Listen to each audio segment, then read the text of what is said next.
All right, everybody, now we are here. Now we are here to talk about what just happened a couple of hours ago. Argentina have defeated the Netherlands in penalties 4-3. It was so nerve-wracking. Like I always do say, like in every game, Argentina were able to come out on top, but it was not an easy route. Argentina were leading at one point 2-0. Many of us thought that the game was going to be decided in 90 minutes, like what Scaloni did say in the pre-match press conference, because that was the whole idea. But no, things turned out to be very different. Argentina were able to defeat them in penalties only because the Netherlands were able to score 2 goals within a span of 10 minutes, and we had to go through extra time. And Argentina and the Netherlands had to defend their lives basically in that extra time, which led towards the penalty situation. And I'm like, oh my god, bro, like this is like history repeating itself. We saw this already before back in the 2014 World Cup, and Argentina came out with the win, just like what we did see today. I live for these moments. I live for moments like this. Like I know that sometimes things don't go out in our own ways, like how we want our teams to win, but I live for moments like this. This is what football is about, is to see things like this,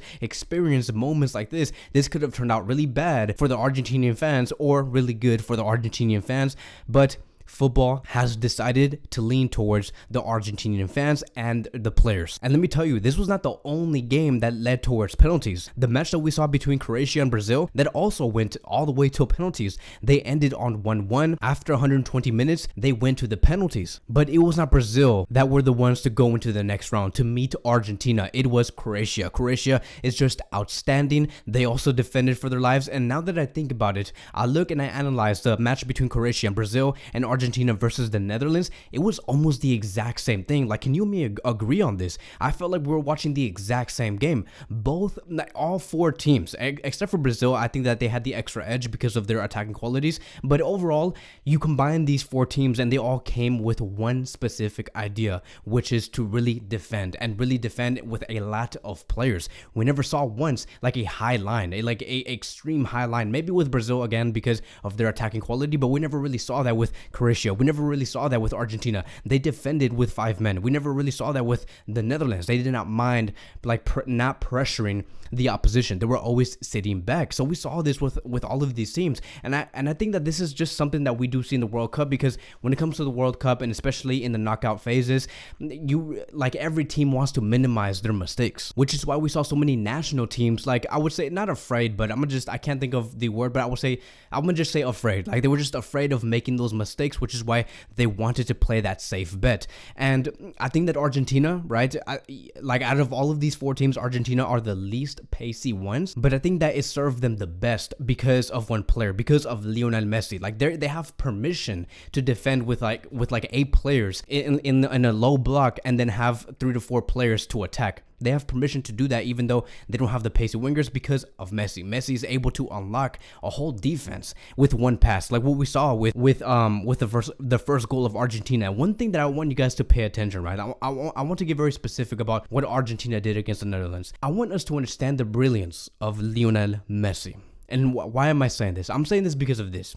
You look at the first assist that Messi has provided to Molina, I believe. It was Molina. You know, a lot of us were like, okay, like, how is Messi going to find a pass there? There's like 8 players around him. There's no passing lane. He's just going to have to pass it back. But out of nowhere, Messi just unlocks the whole defense, makes one through pass, and that through pass took out like 8 players. And then Molina was by himself, and he scored the goal. It was a wonderful, beautiful assist that only Messi could see. Like, I hope you guys do see this assist in many different angles, from the top to the left side, from the right side to like the center. I want you guys to look at this assist from everywhere, because it just seemed like from every angle, it just doesn't seem like Messi has a passing lane, but he finds it. And the Netherlands defenders, they were so confused. They were like, what the heck was that? Like, where did the ball come from? We thought we had all passing lanes blocked, but with Messi, it's always a different story. And I have not even begun talking about like the brilliance of Messi, because look, the reason why I want to bring this like assist up is because if you look at what Van Dijk did before Messi made that pass to Molina, this is why I do say that Messi does see things that we just do not see. The moment Van Dijk shifts his body to the other side and he's no longer facing the passing lane that Messi's going to put the ball through, When Van Dijk looks at the other way and he shifts his body to the other side, that is when Messi said, okay, Van Dijk is not in the position to block my pass no more. Let me put the ball through this passing lane and give it to Molina. I really want you guys to just look at Van Dijk's position and his body and where he shifts his body. And the moment he does shift the other way, where his body is facing outside of the field, that is when Messi made that pass, because he knew that Van Dijk was not in the position to slide tackle that ball at all. Messi sees that, and that is why I do say that is the brilliance of Messi. He does not just pay attention to what his teammates are doing, or what he's doing himself. He looks at what the defenders are also doing and how they're positioned. Are they at their weakest position in order for me to do something? That is what Messi does. That is what Messi asked himself, and it worked out. It worked out in the first goal for Argentina, which is why they were able to find that first goal. So to me, in my opinion, I felt like Argentina was the better team within these 90 minutes. The Netherlands, yes, they had more possession. If you look at how much possession they have 52% possession. Not a big difference, but it's just they had more possession. Argentina did not mind the Netherlands having possession, even though we know that the Netherlands do not really care about possession. They still had more possession, right? But Argentina were very clinical every time they had the ball. They knew exactly what they wanted to do and how to punish the opposition, which is why I have a lot of faith in this Argentina team. I think that Argentina can defeat Croatia because they're so clinical, so efficient every time they do find those opportunities. Even though they had less possession, they still had a better expected goal rate. They had 1.80 while the Netherlands only had 0.54. That is so embarrassing, right? And then Argentina had a total of 14 total shots, and the Netherlands only had 6 big chances. Argentina had 2.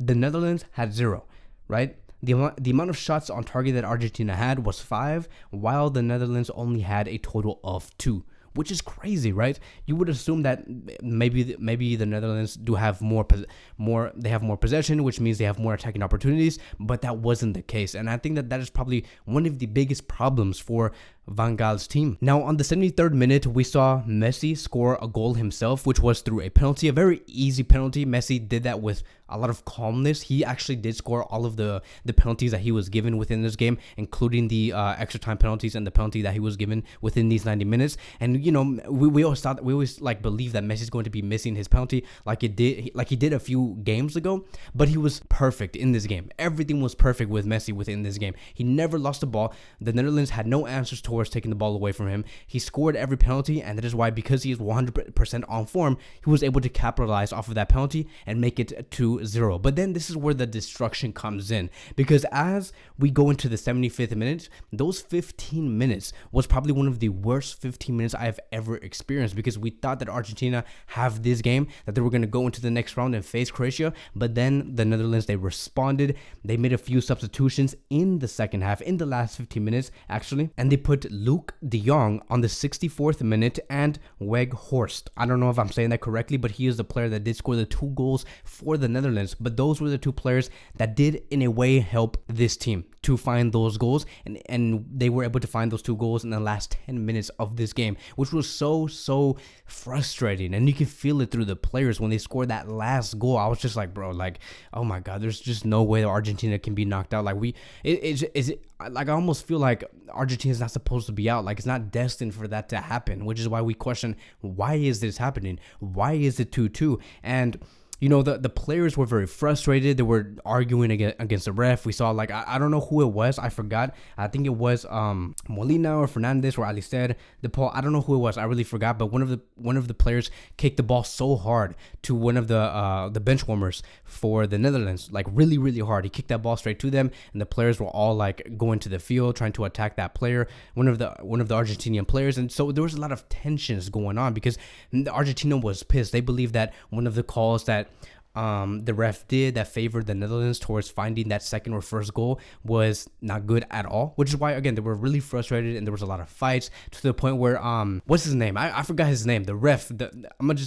The ref, right? This Lajos, right? Lajos made, he whistled 48 times or 50 times on the field trying to break up this fight, but the Argentinians and the Netherlands were not paying attention to what the ref was like whistling at. He's like he was literally whistling for like 48 times, 50 times. And I don't know if you guys heard that, but he was doing that so many times. I'm like, bro, just shut up. Like, they're not gonna listen to you. This game is already chaos. And so we go into extra time, and you can just tell that many of the players from Argentina and the Netherlands were just so tired. Like, everybody was just so tired going into extra time.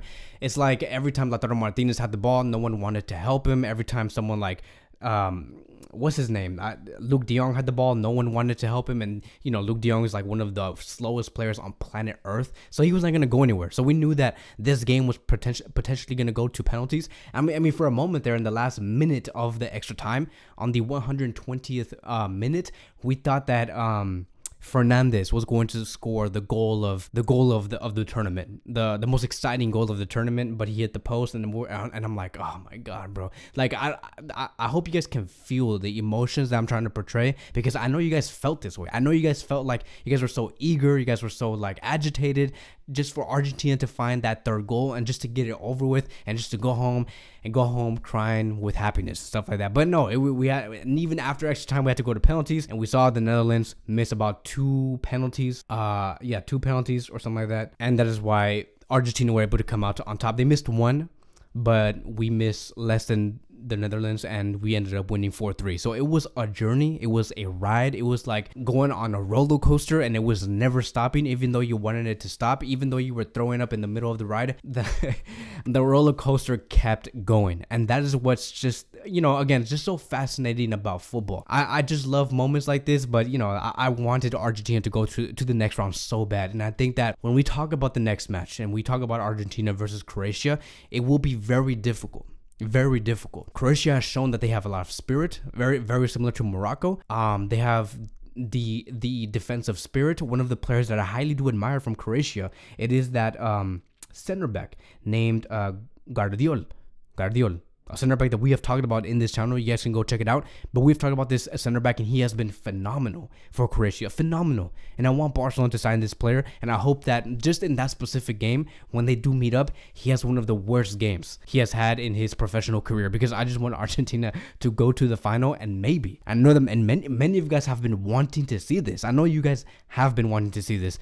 Maybe, my friends, to see Argentina versus Portugal, Cristiano Ronaldo's Portugal versus Lionel Messi's Argentina, and finally, my friends, settle that debate on who has been the best player in the past 20 years. Even though, even if Portugal ends up winning, I'm still think that Messi has been the best player ever, but that would really settle the debate, and it will silence a lot of haters, whether it's from the Messi side or the Ronaldo side. And so one of the players that really did impress me, it was Julian Alvarez.